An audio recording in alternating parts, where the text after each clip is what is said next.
Здравейте, аз съм Тони. Честно казано, дълго се чудех дали да запазя това за себе си или да го споделя тук. В крайна сметка реших да избера второто. Аз съм обикновен тинейджър. В живота ми няма нищо особено, поне нищо, което се струва да бъде споменато. Ходя на училище и нямам много приятели. Всъщност нямам никакви. Малко съм срамежлив, понякога си говоря с хората от класа, но никога не излизаме заедно и не прекарваме време извън училище. Не обичам особено да ходя на училище, но не защото не обичам да уча или да научавам нови неща.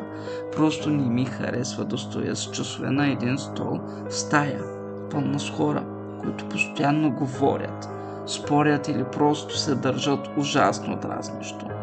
Когато се прибера вкъщи, си пиша домашните и уча, а щом приключа, започвам да се занимавам с нещото, което наистина ме интересува. Криптидите. Обожавам да ги изучавам. Гледам видеа за тях, чета за произхода им и за това как са се превърнали в част от популярната култура. Особено много харесвам Голямата стъпка и Уендиго. Рейкът определено беше част от детството ми. Извинявайте, малко се отклоних от темата. Правя го, когато съм нервен. А напоследък съм доста нервен. Не знам как да разкажа това, без да прозвучи измислено или напълно нелепо. Затова просто ще го кажа директно. Мисля, че в гората около къщата ми има нещо. И да, знам как звучи. Дори на мен ми звучи абсурдно. Обичам криптидите, но никога не съм вярвал истински, че съществуват. Винаги съм приемал историите за Голямата стъпка, Уендиго, Рейка и останалите като измислици, градски легенди или интернет истории, само че вече не съм толкова сигурен. Всичко започна преди няколко дни. Както обикновено, карах колелото си към училище.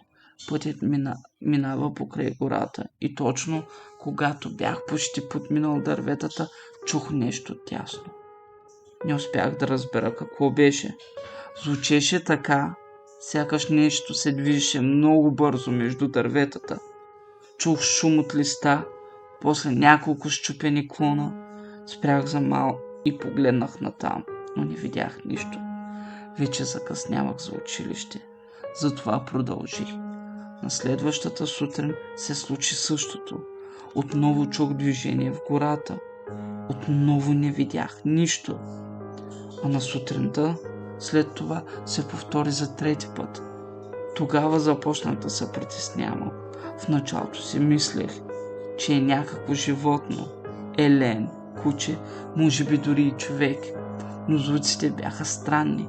Понякога ми се струваше, че нещо тича между дърветата, а после изведнъж спира. След няколко дни започнах да мисля за това постоянно, дори когато се лягах. Не можех да спра да мисля за шумовете. И тогава, една нощ, най-накрая го видях. Беше късно и стоях в стаята си. Погледнах през прозореца към гората и забелязах нещо между дърветата. Първоначално си помислих, че е човек, но после осъзнах колко високо беше. Беше огромно, почти абсурдно високо. Беше невероятно слабо. Кожата му изглеждаше гладка и почти лъскава под лунната светлина. Не успях да видя добре тялото му, защото стоеше надалеч между дърветата, но лицето му беше най-странната част. Бяло, овално и върху него имаше две тънки черти, хоризонтални линии. Предполагам, че това бяха очите му, но и до днес не съм напълно сигурен. То просто стоеше там и ме гледаше. В този момент не можах да помръдна. Бях замръзнал от страх. Не знам колко точно време стояхме така.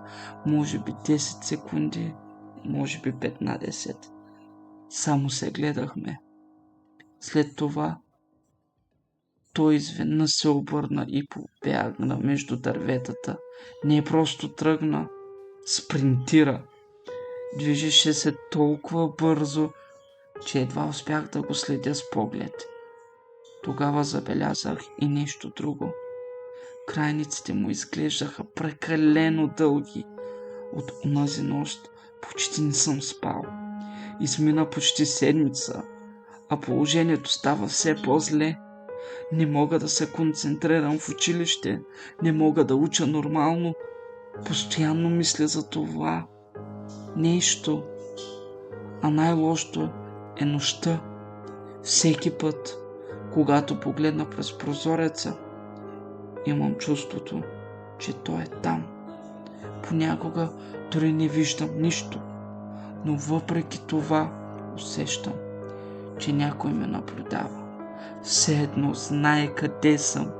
Не знам защо пиша всичко това. Може би просто искам някой да знае какво се случва. Може би се опитвам да разбера какво съм видял. А може би просто полудявам.